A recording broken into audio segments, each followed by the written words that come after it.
Hello, this is Donna, and for the next hour, I'll be reading from the weekend edition of the Post Standard on the Niagara Frontier Radio Reading Service. Now, typically I start with the crime files every morning, but this weekend I wanted to start with some happy news. An eighth grader overcame nerves to win the National Spelling Bee.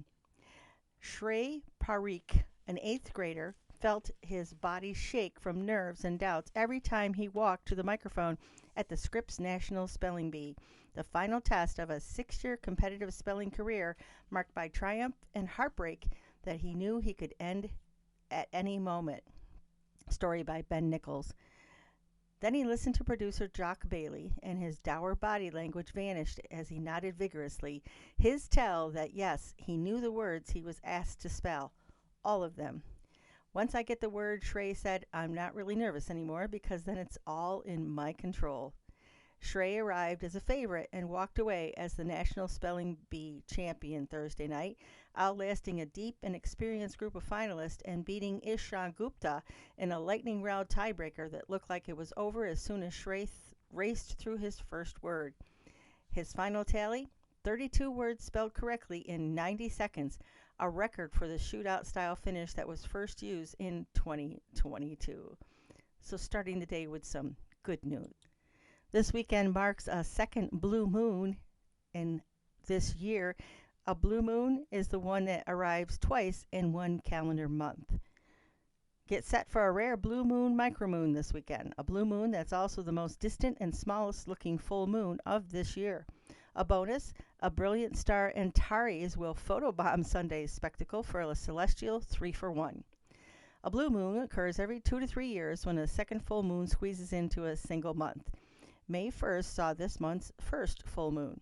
Since the moon's orbit isn't a perfect circle, the upcoming full moon will be farther from the Earth than usual at a distance about 252,360 miles, making it seem a bit smaller and dimmer. It's the opposite of a supermoon when a full moon comes closer to us than normal. The most recent supermoon, for instance, was just 225,130 miles away.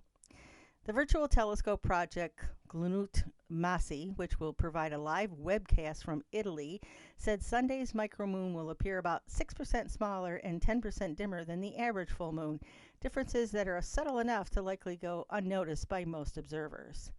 The scene will be especially thrilling south of the equator across the Pacific. For stargazers in Argentina, Chile, New Zealand, Eastern Australia, parts of Antarctica, and a smattering of other islands, Antares will vanish temporarily as the blue micromoon passes in front of it.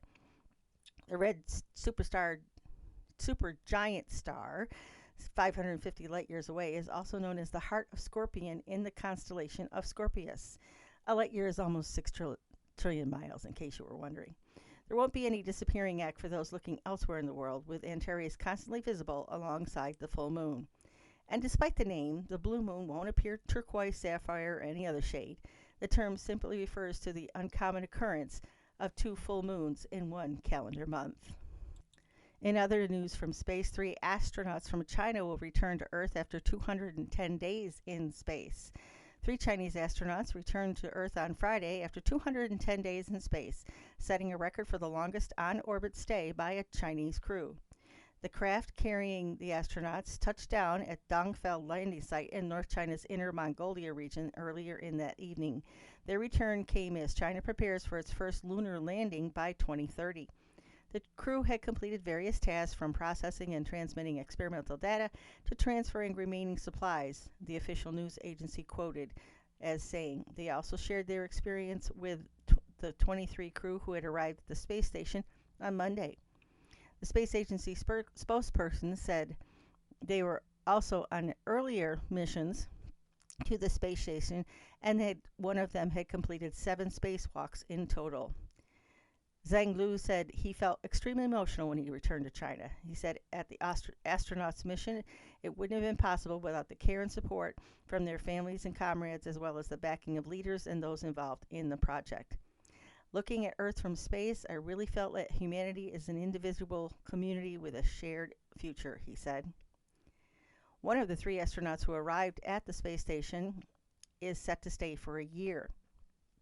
As China steps up its space program, its astronauts have carried out multiple missions in the space station developed after China was effectively excluded from the International Space Station on U.S.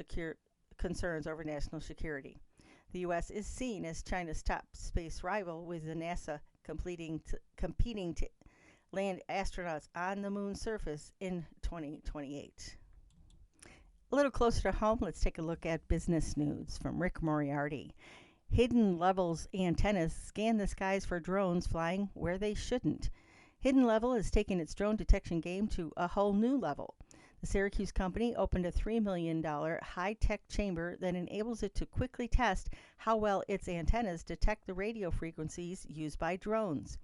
The testing facility on Kinney Road in DeWitt is directly across the street from a manufacturing center Hidden Level opened in 2024. Products made at the manufacturing center can now be taken across the street to be tested and calibrated in an anechoic chamber before shipped to customers.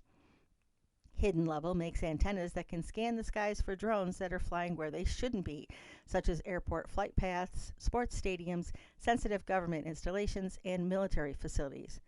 When they detect one, law enforcement, military personnel, and civilian authorities with a need to know are instantly alerted to the drone's presence, as well as the location of the person operating it.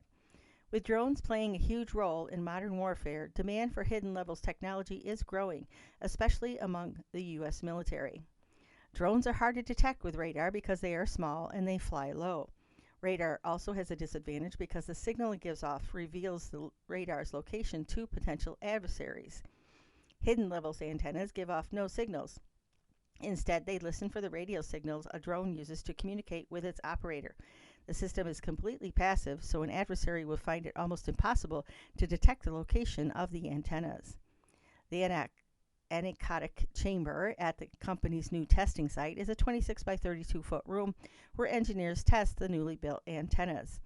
The 26-foot high room is lined with cone-shaped foam that absorbs radio waves, recreating what's called an echo-free chamber. It's an RF silent space that allows us to test our technology without any environmental disruption, said the VP of Operations. It also keeps any stray RF energy out, and that allows us to isolate the sensor that is under test. Until now, the company evaluated its antennas in the old-fashioned way. It placed them outdoors behind the company's headquarters near the Syracuse Inner Harbor.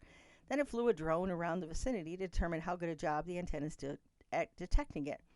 But outdoor testing has disadvantages. Among them, third-party drones flying around can emit radio frequencies that interfere with the company's test. And another is weather. With rain and snow, you have all kinds of ambient noise, so your level of calibration precision is a night and day difference, said company founder. Another problem is at the time it takes to test the company's products outdoors. It takes a full day to test 6 sensors and then a week required to interpret all the data. With the chamber, the company can test a single sensor in 4 to 5 hours with the results instantly analyzed. Hidden Level started with a few employees in 2018 and has grown steadily with 140 employees today. The company produces about 100 antennas per year. With the new testing facility, it could potentially test 1,000 of them in a year. So now we have controlled tests in controlled environments, and it's very repeatable. This can operate 24/7 if we need it to. The chamber did not come cheap. It cost $3.1 million, including raising the roof of the building where it's housed by 26 feet. Empire State Development, the state's economic development office, provided a $1 million capital grant to the company to assist with those costs. Also from Rick Moriarty, stormwater dispute holds up Clay Delta Sonic. 3 years after Delta Sonic got permission from the town of Clay to build a large car wash, convenience store, and gas station on Route 31, not one shovel of dirt has turned on what would be the company's 4th location in Onondaga County. What's stalling the project? A dispute over water, and not the water Delta Sonic would use in its car wash.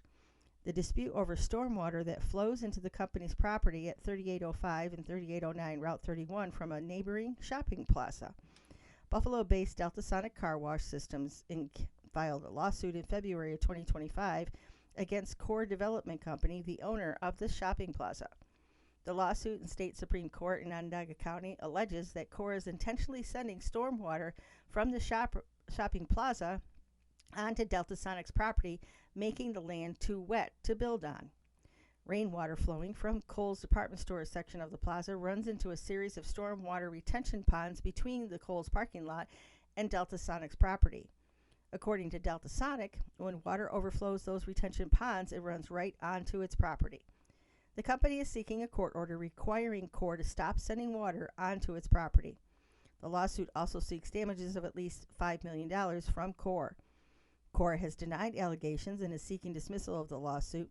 In court papers, it said it was designed and built the center's drainage system and stormwater basins in accordance with all applicable statutes and codes.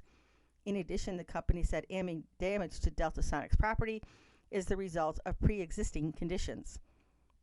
Representatives of both companies did not respond to requests for comment.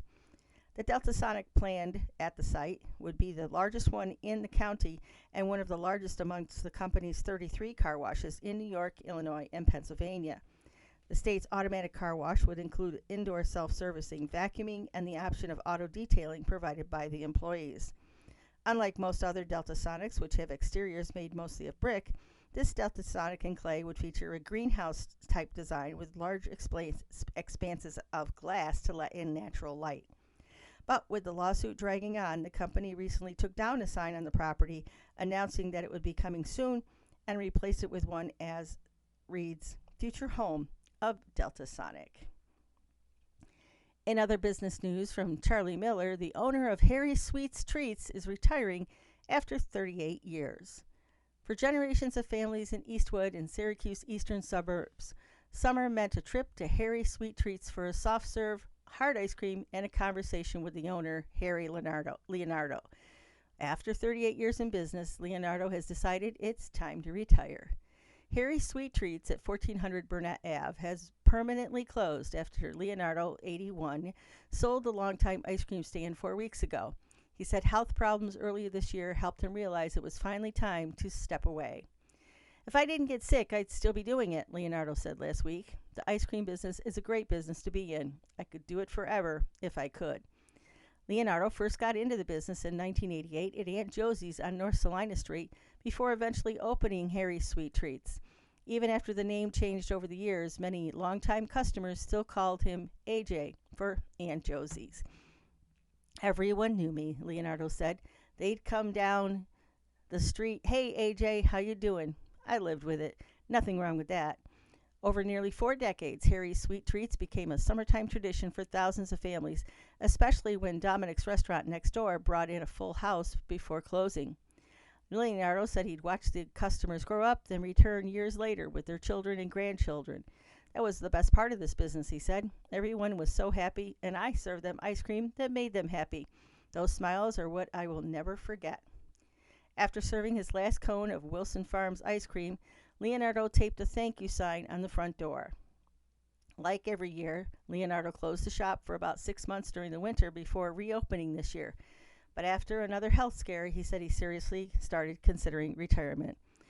"They thought they were losing me, but I made a comeback," he said. "Probably 4 or 5 months ago, I thought about it. I said, maybe you can do it another year. But you know what?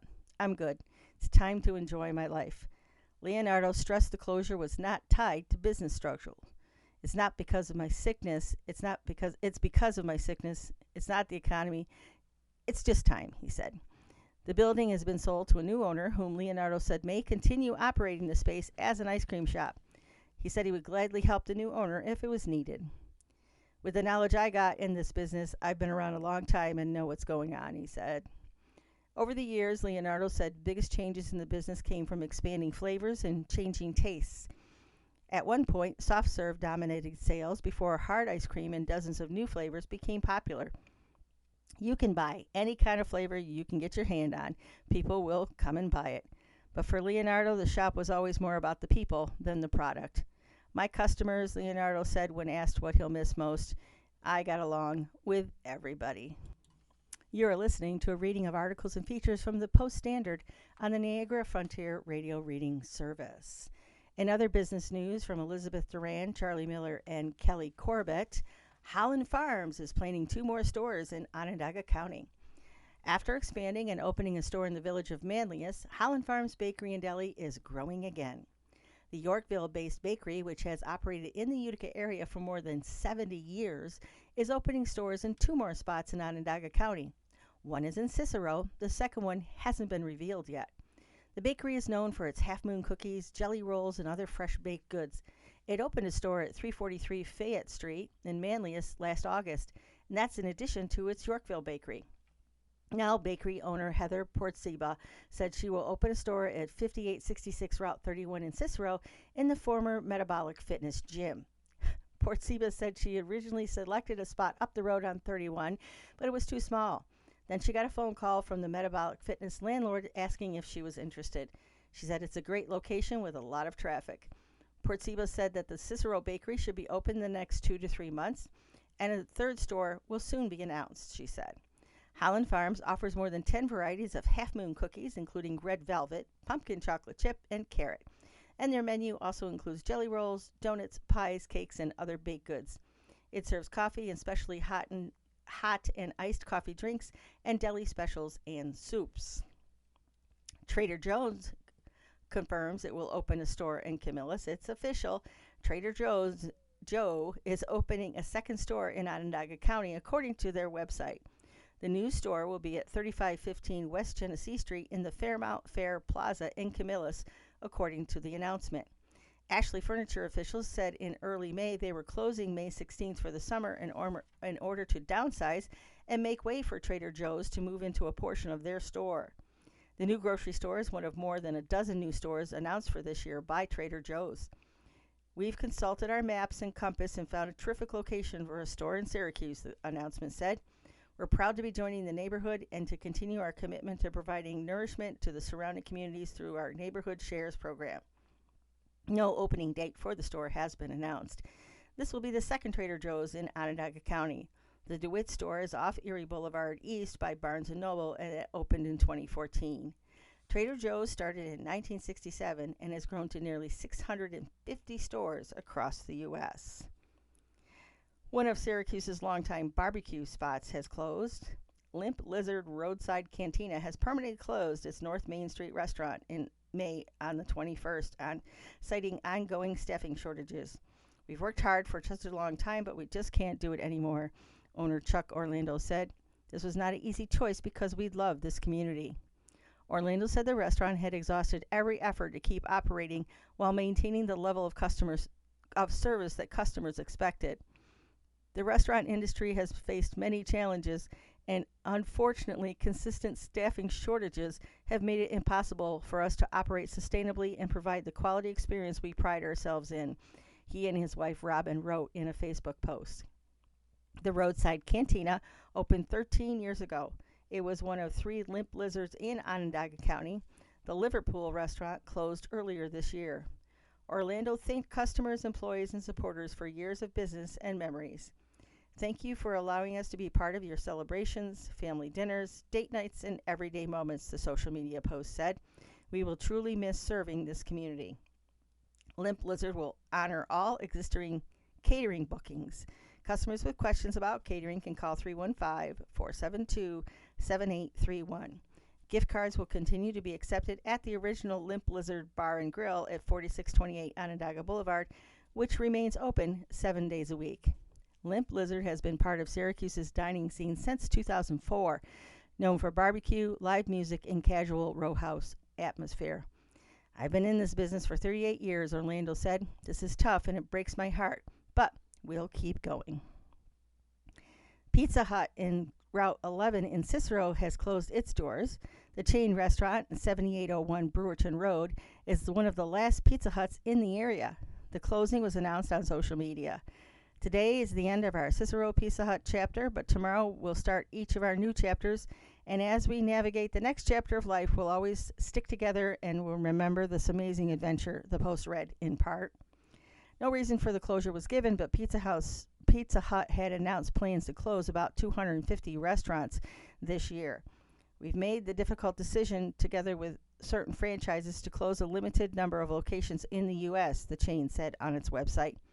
More than 6,700 restaurants remain open across the country. A Pizza Hut at 7365 Oswego Road in Glen Crossing remains open. In 2018, several Pizza Huts in Onondaga County had closed. The days of buying a soda cup at McDonald's and filling it once, twice, and maybe a third time are coming to an end. If you want a refill, it's still free, but you'll have to get back in line. All across the U.S., self-serve soda machines are disappearing from McDonald's restaurants, and there's no way of knowing which restaurant will be hit next. The fast food giant is moving full steam ahead with its previously announced renovation plans that include removing all self-serve soda machines from its locations. In a statement to Fox on May 3rd, McDonald's said, as confirmed in 2023, McDonald's will be transitioning away from self-serve beverage stations in the dining rooms across the U.S. by 2032.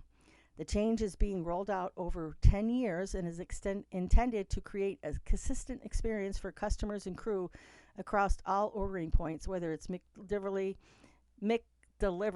the app, kiosk, drive-thru, or in the restaurant. Customers across the U.S. are starting to notice the absence of these beloved soda fountains in their restaurants, and let's just say they're not loving it. I was recently at a McDonald's restaurant and was told that the server had to fill my soda for me, and I protested and said, the machine's over there, just give me the cup. So it's not something that people really enjoy. The newest Wingstop in Onondaga County is open in a small shopping plaza at 7985 Burwitton Road in Cicero. Manager Brandon Perkins said the restaurant is designed mainly as a to-go restaurant, but there's a few tables inside and no drive-thru. This is the second Wingstop to open in a Syracuse suburb in the past several weeks. A Wingstop in Camilla's at 3528 West Genesee Street opened in April.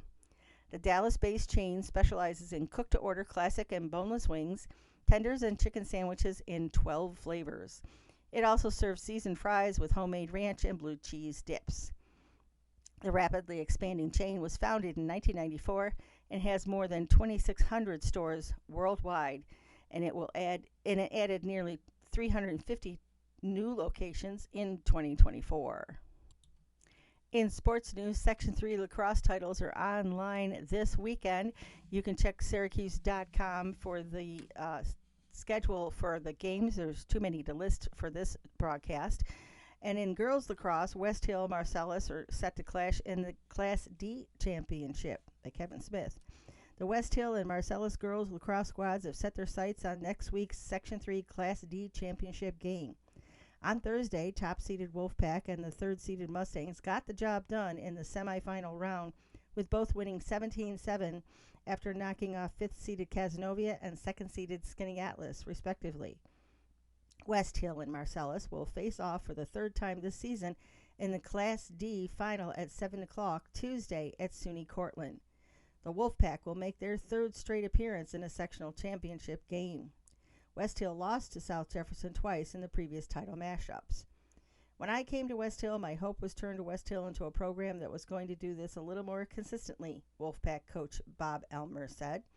It's taken a little bit of time to build this culture. I think the beginnings of this journey, our team learned how to get there, and now hopefully we're beginning to learn how to get there and play well. It's the next step we can take.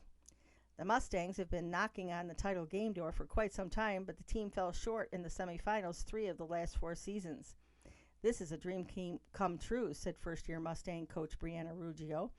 Everything the girls have worked toward. We came into the playoffs, and I told them to hit the ground running. And that's my goal and should be yours too. West Hill and Marcellus will enter Tuesday's championship game, each in search of their respective programs' first ever sectional title. The Wolfpack have already beaten the Mustangs twice this season, April 17th at a 15-9 final and on May 14th at 14-10. They say in sports that the hardest thing to do is beat a team 3 times in 1 year, Elmer said. When we watched Marcellus play tonight against Skinny Atlas, it really was a team effort. That team has gotten a lot better as the season's gone on, so we know we're going to have our hands full. Their defense has improved, their goalie has improved, and their offense has really improved. For Ruggio, it's the third time, and it's the charm. This is the big one, she said. If the girls just go to work, I don't see anyone stopping us. We play with the same grit every game. We're coming for West Hill, and nothing's going to stop us. On Thursday, the Wolfpack led 12-2 at the half on Thursday, and they never looked back. Melissa Mando finished with 5 goals and 3 assists for West Hill. Sophia Lasher provided 4 goals and 4 assists, while Kaylin Murphy chipped in 15 draw controls. Grace Stroman and Madigan Burns each contributed 3 goals. Wolfpack goalie Brianne Sisak and Mackenzie Conroy combined for 5 saves. The Mustangs, meanwhile, snapped a 9-game skid against the Lakers and beat them for the first time since 2018. Cece Powell anchored the Mustangs with 7 goals, 3 assists, 7 ground balls, and 3 forced turnovers. Piper Vanderhoff finished with 2 goals, 4 assists, 5 ground balls, and 6 controls. Good luck to the girls on Tuesday. Let's take a look at what the end of May and the beginning of June is going to be for our weather forecast. Across the area, it looks like a slight chance of showers Monday, Tuesday, or Wednesday, but beautiful temperatures in the high 60s, low 70s. It warms up again as we head toward next weekend, with the highs approaching 80 degrees.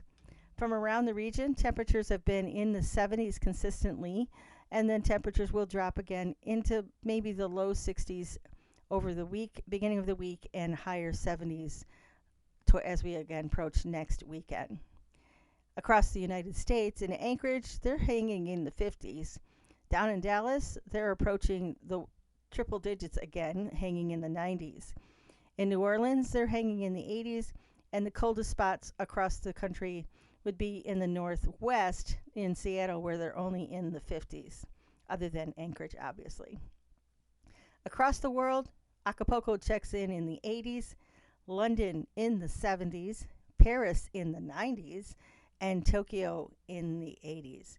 And again, if you get a chance to get out and see the sky this weekend, look for that full moon and the planetary satellite that's going to be popping up right next to it. It's a beautiful weekend to go stargazing. From the Empire section of the newspaper, chances are the sounds of your favorite American guitarist began in Central New York by N. Scott Trimble. When Ellsworth Ransom started a family business in Oswego County more than 85 years ago, he made wire pot scrubbers and air cleaner parts. A generation later, family members diversified into wires needed for other things like cable boxes and Cadillacs and Harley-Davidson components. Then came 1999, and the opportunity of another huge market was music to their ears, guitar strings. Today, United Wire Technologies produces superfine wires that wrap around about 80% of all guitar strings made and used in the United States. That headline is expanded further in a 2-page article by Emily Kulkas from ekulkas at Syracuse.com. The next time you're listening to someone play guitar, be it a big-name artist or your favorite local musician, there's a good chance a critical part of their guitar string was made right here in Central New York. United Wire Technologies produces the superfine wires that wrap around about 80% of all guitar strings made and used in the United States. So if you lined up to see Chris Stapleton, Taylor Swift, Noah Kahan, Joe Bonamassa, and Brandi Carlile, 4 of them are probably strumming something made just north of Oneida Lake. Founded in 1938, United Wire is a 4th-generation manufacturing business in Constantia that keeps on hustling to defy the odds. After rebuilding after a 2012 fire destroyed its equipment and building in Cleveland, Oswego County, 15 years before that, the customer had accounted for 60% of the U.S. business, decided to go overseas. But the Ransom family, Father Jim, 82, his sons Don, 56, and Mike, 59, and Mike's son Nick, 25, are always working to diversify their business, integrate technology, prioritize customer service, and innovate in a space that continues to grow. You can read more of this article at Syracuse.com. It's quite lengthy, 2 pages, and I don't have the space for it in this broadcast. You're listening to a reading of articles and features from the Post-Standard on the Niagara Frontier Radio Reading Service. With the beautiful weather starting to come into the area, let's take a look at things happening across the region in the upcoming week. On Tuesday, the Syracuse Job Fair at the On Center brings together job seekers and employers from a wide range of industries, including healthcare, education, construction, manufacturing, and technology. Job seekers can find a list of participating companies at tinyurl.com/SYR Job Fair. The fair is an opportunity for employers to connect with more than 1,500 people expected to attend in search of employment. To register as an employer, email paul@syracusejobfair.com. 800 South State Street in Syracuse from 10 to 2 on Tuesday. On Thursday, historian Jane E. Calvert will present John Dickinson and the Creation of American Independence as part of Lorenzo State Historic Sites America 250th Speaker Series. She will examine Dickinson's role in America's founding, arguing his leadership made the Declaration of Independence possible and shaped American independence. Complimentary charcuterie is provided in a cash bar. Where? At Myers Creek Cazenovia Farm Brewery, 33 Rippleton Road in Cazenovia, 5 o'clock on Thursday, and it is free. Syracuse's largest food festival features $2 samples from more than 80 local bars and restaurants, plus 3 stages that boom all day and night with live music from scores of local artists and national headliner Fuel. Fuel, the band behind Hemorrhage in My Hands and Shimmer, will take the main stage at 7:15 p.m. next Saturday in Clinton Square. Where it is in and around Clinton Square, downtown Syracuse, on Friday and Saturday. Food vendors open at 11. Live music continues through 10 p.m. and it is free to attend. The festival in Chittenango, hometown of Oz author L. Frank Baum, will celebrate the iconic story with games, rides, and entertainment and shopping next weekend. Marissa Bode, who played Nessa Rose in Wicked and Wicked for Good, will appear on Saturday. Gita Dorothy Moreno, Baum's great-granddaughter, will also appear. Details can be found at oz.stravaganza.com. All Things Oz Museum is where it's going to start at 219 West Genesee Street in Chittenango. Check their website for details. There also will be a parade on Friday night. Inspired by Alanis Morissette's Grammy Award-winning album, A Jagged Little Pill is the name of the Tony-nominated musical that follows Mary Jane Healy, a homemaker whose determination to hold her family together threatens to tear them apart instead. With lyrics by Morissette and a book by Diablo Cody, the production runs 2 weeks at the Red House Art Theater. That's 400 South Salina Street in Syracuse. 7 p.m. Friday, 2 and 8 p.m. on Friday the 7th. 7 p.m. June 11th to 12th, 2 and 8 p.m. June 13th, 2 p.m. June 14th. There'll be talkback after the 2 p.m. June 7th show and ASL interpretation at the 2 p.m. June 13th show. It is $60 for tickets for those shows. Page's Butterfly Run brings runners and walkers from across central New York to downtown Syracuse for one of the region's premier 5K races. Now in its 30th year, the family-friendly event raises funds for childhood cancer research and patient programs at Upstate Golisano Children's Hospital. Proceeds to benefit the Dr. William J. Waters Center for Children's Cancer and Blood Disorders in Syracuse. Registration for ages 4 to 99 is at tinyurl.com/Pages Butterfly SYR. It happens downtown Syracuse by Clinton Square next Saturday at 9 p.m. Advance registration is $50. After Friday, it is $55. Sage Upstate will hold its 11th annual Pride 5K Walk and Run at Long Branch Park, welcoming LGBTQ plus community members and allies. All proceeds stay in Central New York to support lesbian, gay, bisexual, trans, queer, and ally communities. Register at sageupstate.org/pride-5K. Happens at Long Branch Park in Syracuse, 9 p.m. next Saturday. $35 through Friday, $40 on the day of the event, and $45 virtually will include a t-shirt, $15 for kids 12 and under. The H. Lee White Maritime Museum and New York Sea Grant will host a free family-friendly festival along Oswego's historical maritime district, featuring activities for all ages. Highlights include sailboat building and racing, maritime-themed crafts, performances by the Happy Pirates Theater Troupe, a child's activity honoring the National Historic Landmark World War II tugboat LT5, and other events at 1 West 1st Street Pier in Oswego, noon to 4 next Saturday, and it is free to attend. Syracuse will kick off its Juneteenth celebration with a showcase at Salt City Market featuring youth African dance troops, spoken word artist symphony, and a performance by UAD show group / Kings of the Fall. The event serves as a preview of the broader Juneteenth festivities. 484 South Salina Street, Syracuse, next Saturday from 6 to 9 p.m., and it is free. The CNY Fiber Arts Festival brings together more than 100 vendor booths offering hand-spun yarn, roving, felted goods, handmade clothing, jewelry, and pottery at the Herkimer County Fairgrounds. Workshops in spinning, rug hooking, needle felting, and weaving are available for beginners and experienced fiber artists alike, and a children's area offers hands-on crafts for younger visitors. New this year, a youth sheep show will feature clinics and workshops on Saturday and a competitive show on the 7th. Workshop registration is required in advance for most sessions at cnyfiberarts.org. 135 Cemetery Street in Frankfort at the Fairgrounds from 10 to 4 on Saturday and Sunday the 7th. General admission is $5. Children under 8 are free.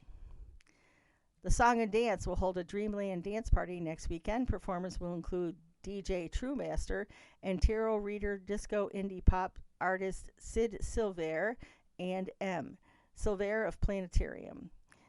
The event will offer a night of DJ-driven music with an intimate venue setting for those who love to dance. This is a 21 and over event. Tickets are at ticketweb.com. 115 East Jefferson Street in Syracuse, 6 p.m. on Saturday, and the tickets are $19.31.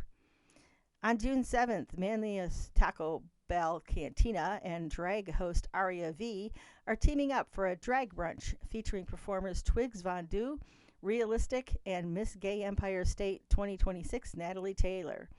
Guests can enjoy Taco Bell menu favorites alongside adult beverages including Twisted Freezes, local beers, and canned cocktails. The event is free with an RSVP at ticketweb.com. Seating, though, is first come, first served. 4 Stickley Drive in Manlius from 11 to 2 on June 7th, free with your RSVP. Sharky's will host a tribute concert honoring Steve Shadd, a well-known New York musician. Performing bands include The Steps, one of Shadd's first bands, and Prognoses, his last band, along with special guests Mark McCree and the Funk Junkies, Timeline, and David Porter. The concert will feature music from Genesis, Peter Gabriel, Marillion, Alan Parsons, Steve Wilson, and others. 7240 Oswego Road in Liverpool from 1 to 6 on June 7th. Pre-sale is $5 and at the door is $10. And Ward W. O'Hara Agricultural and Country Living Museum in Auburn celebrates the month with exhibits and activities highlighting the dairy industry's role in Cayuga County. Exhibits include a look at the past State Fair butter sculptures and a dive into the world of cheesemaking. Reoccurring activities include specialty cheese samplings, trivia, ice cream tastings, and butter making demonstrations. It's at 6880 North 38A in Auburn. It runs from June 1st to the 30th. Cheese samplings are 10:30 and 3:30 on Sundays, Wednesdays, and Saturdays. Ice cream Fridays from 10:30 to 3:30. Butter Mondays from 10:30 to 3:30. And the entrance fee is zilch, zero, free to get in for the month of June for Dairy Month. From the Outdoors column, the state is planting native aquatic species in the Erie Canal by Heidi Truschell Light from the Tribune News Service. Lindsay Yoder, Aquatic Invasive Species Coordinator for the state DEC Region 9, is separating good water plants from the bad. As part of a planting project based at the North Tonawanda Botanical Garden, Yoder seeks to rewild the Erie Canal this summer while fighting invasive water weeds. After collecting and growing native water plants from the Niagara River at the Botanical Gardens greenhouse, the native plants are added to the Erie Canal to reclaim shallow areas where the invasive species are removed. Yoda and her team recently planted Villisseria americana, also known as water celery or eelgrass, in the North Tonawanda and Amherst sections of the canal. The next plantings are planned for Lockport. The idea would be to create more habitat for fish and improve the fishing, Yoder said. That has been a pretty common concern for people lately. We've seen and heard that fishing has improved with the change in the vegetation, and we want to support the wildlife like waterfowl as well. Starting in 2024, Yoder's work in the canal also aimed to develop a proof of concept and protocols for the state for reintroducing aquatic plants so that others may implement the practice. We are dealing with invasive hydrilla. When you go in and treat them, you're left with these open spaces, and we are determined that restoration needs to be an integral part of our invasive species control. Hydrilla, whose strands resemble bottle brushes, was allegedly first introduced into waterways after an aquarium dealer shipped it from Sri Lanka in the 50s. After deciding the shipment couldn't be sold, it dumped it into a Florida canal where the plants took hold. And as you know, people drive up the canal or a boat from Florida to New York State on a yearly basis, so they just brought them with them on their boats. Vallisneria creates long chains of plants under the water through runners, and the mechanism creates those root systems that allows them to completely outcompete hydrilla, and we're trying to use that Vallisneria as a control. She said the project also reintroduces native sago pondweed and water stargrass, which resembles fennel. The sections we're working on at one point is the natural area, she said. It's previously Tonawanda Creek before it was diverted to be the Erie Canal, and we're incorporating that and bringing some of what might have been there before. Planting areas include Amherst Canal Park at the island in Oxbow. It's unlikely boaters will come across the plantings, she said. From the Outdoors Best List column, you know it, New York's Breathtaking Natural Wonder by Samantha House. Upstate New York's most famous waterfall has been named one of the most epic natural wonders in America. Niagara Falls has earned a spot on a lofty list of 12 breathtaking natural wonders in the U.S. that you need to see in your lifetime by Travel and Leisure magazine. The roundup ranges from world-renowned destinations like Grand Canyons National Park in Arizona to lesser-known spots like Cumberland Falls State Resort Park, a Kentucky waterfall nicknamed the Niagara of the South. The inclusion on Travel and Leisure's list marks the latest recognition for Niagara Falls, the awe-inspiring trio of waterfalls that span the U.S.-Canadian border. American Falls and Bridal Veil Falls are on the U.S. side of Niagara Falls within the Niagara Falls State Park, one of the best state parks in upstate New York. Over 8 million people visit the park every year, according to Destination Niagara USA. Niagara Falls has earned plenty of awards, from being dubbed one of the world's most beautiful waterfalls to earning recognition as the most Instagrammed state park in America. The park, which is free to visit, has also been named one of the 10 best free attractions in the U.S. You'll hear the power of Niagara Falls before you see it, with a thunderous roar as 3,160 tons of water spill over their towering cliffs each second, Travel and Leisure wrote. In its roundup of places that showcase America's most awe-inspiring landscapes, the magazine encouraged travelers to explore the park's hiking trails, which take visitors along the Niagara River and into the Niagara Gorge, and to book a ride on the Maid of the Mist, the boat ride that ferries passengers close to all three waterfalls. Other popular attractions at Niagara State Park include the Cave of the Winds, a thrilling experience that allows poncho-wearing daredevils to nearly reach out and touch Bridal Falls, and the Aquarium of Niagara, a home to creatures ranging from penguins to native Great Lake species.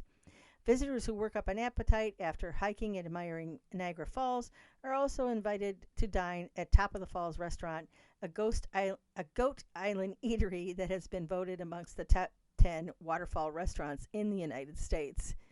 Niagara Falls State Park is located at 304 Prospect Street in Niagara Falls, and to learn more about it or the state park, the oldest state park in America, visit their website at niagarafallsstatepark.com. Also from the best list, the Pavilion at Bethel Woods has been voted again America's best. A stunning upstate New York concert venue set in a hallowed musical grounds of one of the most famous concerts of all time has once again been crowned the best in America. The Pavilion at Bethel Woods Center for the Arts has been named #1 amphitheater by USA Today's 10 Best. The historical Catskills venue that hosted Woodstock won top honors for the second year in a row. The award-winning open-air venue stands on the former dairy farm that housed the 1969 Woodstock Music and Art Fair. Bethel Center for the Arts is located at 200 Hurt Road in Bethel, and some of the best concerts coming to upstate New York are slated to happen there. They include Paul Simon, Toto, Brandy Carlisle, the Outlaw Musical Festival, Alabama Shakes, Billy Strings, Joss Groban, and more. To learn more about the center, its museum, and what shows are playing, visit the center's website at bethelwoodscenter.org. You're listening to a reading of articles and features from the Post-Standard on the Niagara Frontier Radio Reading Service. From the Syracuse Communities column, welcome to Westcott. You can discover an eclectic, vibrant neighborhood rich in culture from Fay Shan. The Westcott neighborhood, just southeast of downtown and bordering Syracuse University, is a gem within the city. It's perfect for those looking for a place to live that prides itself on its quirkiness and progressive nature and brings together a diverse range of people, businesses, and amenities. The tree-lined neighborhood's walkability and convenient location make it ideal for homeowners and renters alike, including families, graduate students, and longtime property owners. The largely residential neighborhood was named after Amos Westcott, a dentist who also served as Syracuse mayor in the 1860s.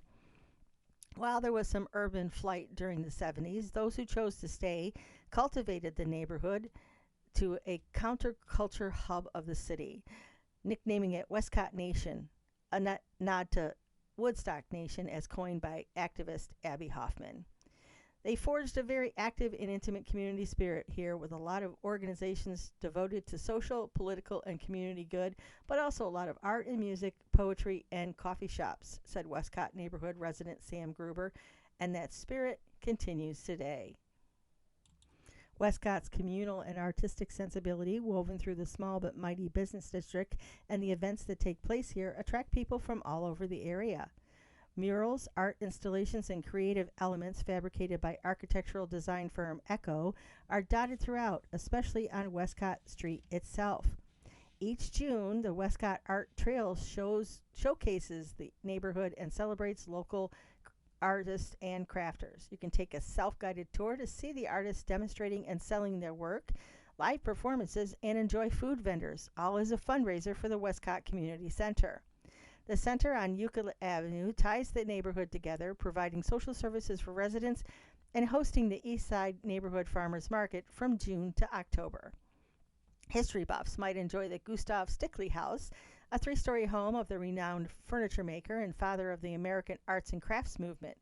The house is being meticulously restored, and plans include a house museum and guest suites. Founded by activists in the 1970s, Syracuse Cooperative Market is another keystone of the counterculture era. The community-owned grocer on Kensington Road emphasizes whole, local, and organic foods. The market functions as an accessible food source for residents and a way to support local agriculture. Come hungry when you come to Westcott. Rise and Shine Diner is this place to grab a creative brunch, and Recess Coffee's original location remains a popular choice for locally roasted coffee. Families looking for a casual, fun outing can stop by Tazza Pizza and head to Yeti Frozen Yogurt and Cafe right after. The neighborhood has a wide selection of international cuisine, including Syracuse Halal Gyro, Gangnam-style Korean Kitchen, Alto Cinco, Las Deliciosas, Colucci, Raz Saffron House, New Garden, and Ashi Sushi. Members of the Essie family, longtime Westcott residents, own Moonjed's Middle Eastern and Greek Cafe, Mom's Diner, Taps Bar and Restaurant, and Salon 515. Since 1986, Boom Babies has catered to people searching for the perfect prom gown or dress for a wedding or social event. The shop includes a lively selection of casual clothing as well, and a few doors down, its vintage outpost, the Boom Beyond, has a curated selection of vintage clothes for men and women. Thrift shop Cluttered Closet also offers the thrill of the hunt with consigned clothes, new and vintage accessories, and home decor. Westcott, a neighborhood to visit when you got a lot of time. From the CNY History column, Syracuse's boy mayor, a 14-year-old that helmed the city for one day in 1926 by Jonathan Croyle. Syracuse history books say the city's mayor was Charles Hanna in 1926. He was for 364 days that year. But for one day, May 3rd, 1926, Syracuse was led by Jimmy Kelly, a smart, savvy, baseball-obsessed 14-year-old from Theodore Roosevelt Junior High School and the son of a widow on South State Street. On his one and only day in charge, Kelly arrived early for work at City Hall, driven to the office in Hanna's official car. He received callers before ordering his chief of police, George Flint, a North High School student, to strictly enforce parking regulations. Those parking signs are up there for something else than to waste wood, said Syracuse's boy mayor. When a citizen petitioned him for a Memorial Day bullfight, Kelly was intrigued but beholden to a city ordinance. He argued, gee, it would be great, but it's against the law, and the law must be observed. Your petition is denied, but to see just one good bullfight with all the trimmings would be great fun. What was going on?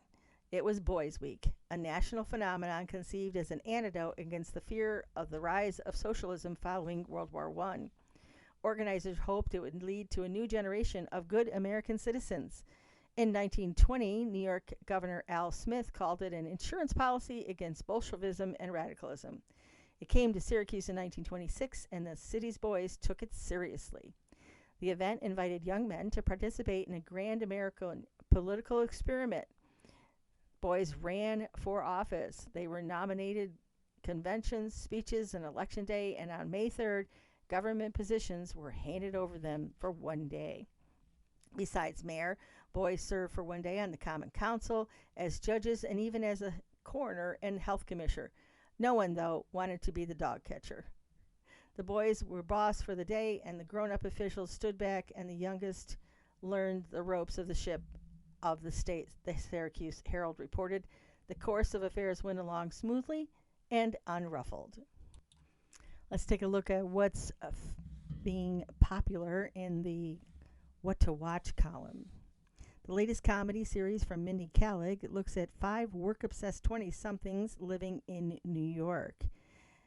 Ella Hunt, Avantika, Will Angus, Jack Martin, Nicholas DeVernay, and Jack Ellis head the cast.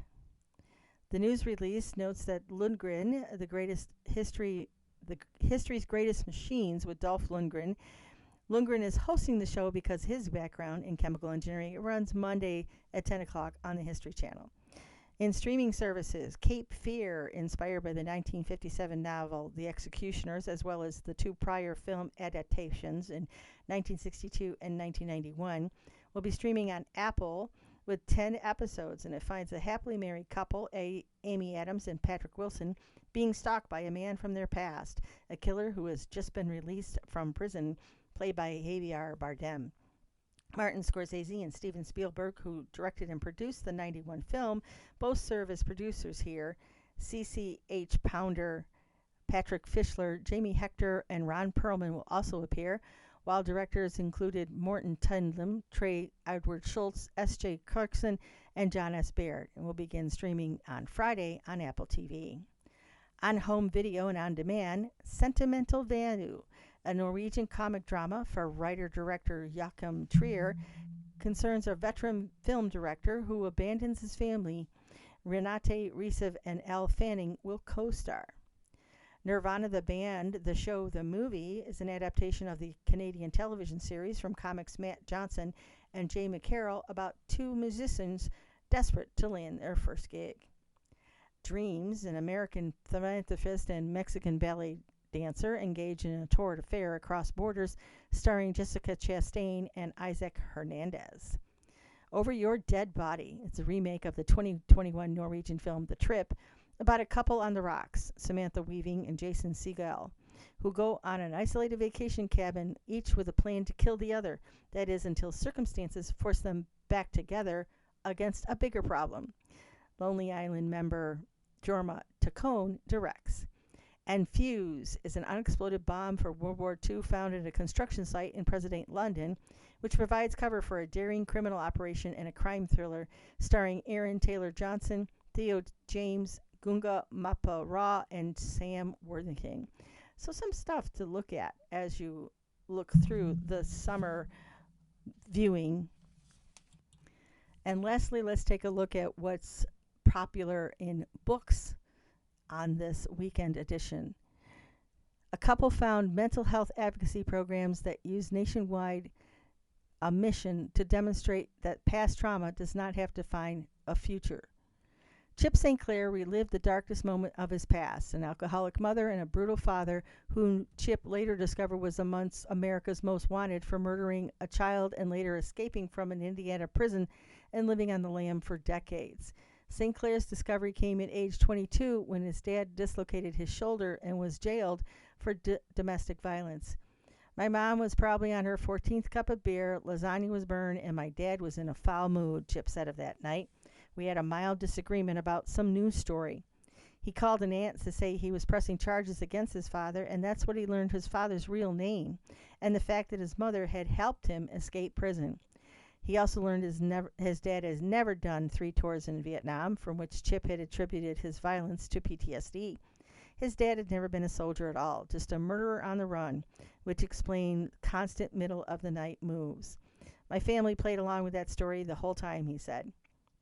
With encouragement from his wife, Lisa, St. Clair leaned into the trauma by writing The Butterfly Garden, a best-selling memoir of hope and strength in the beginning of a national nonprofit that they founded, the St. Clair Butterfly Foundation, or scbf.org. The goal was to provide people with practical tools to move beyond trauma. The foundation now serves as a blueprint for child advocacy and aimed at providing youth in underprivileged communities with mentorship programs based on the creative arts.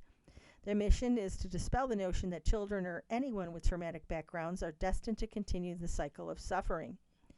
Past adversity does not have to define a person's future.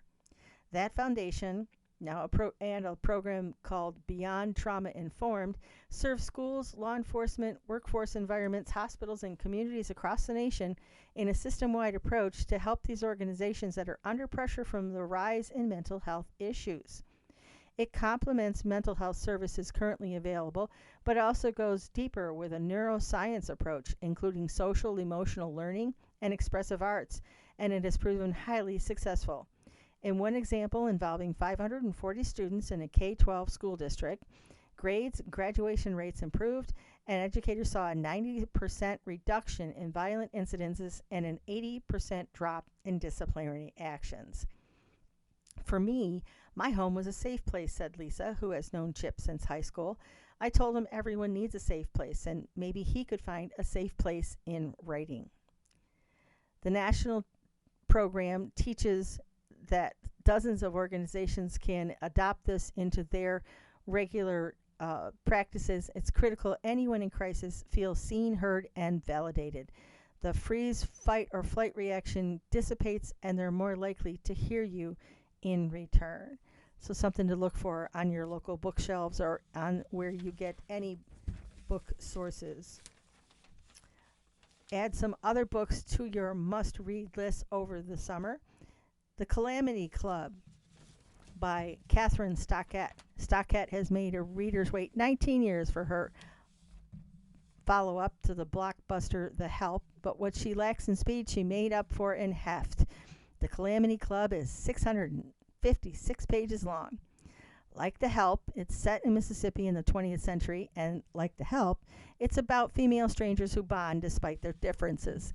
This time, they include a young resident of an orphanage who, during the Great Depression, becomes friends and forms a club with 2 women on the margins of society. Another similarity with The Help, a first-person narrator with a vivid, wisecracking voice. I arrived here at the orphanage 2 birthdays ago. Most folks just called it the orphan or else the old orphan, though I've yet to find where this new orphan is, and believe me, I've asked. 5 Weeks in the Country by Francine Prose. Hans Christian Andersen really did visit Charles Dickinson at his British country estate in 1857, and the bickering Dickens family really did grow to hate him over the course of what turned out to be a lengthy stay. Some details are known about his visit. Hans Christian Andersen slept in this room for 5 weeks, which seemed to the family like ages, wrote a note Dickens pinned on the wall.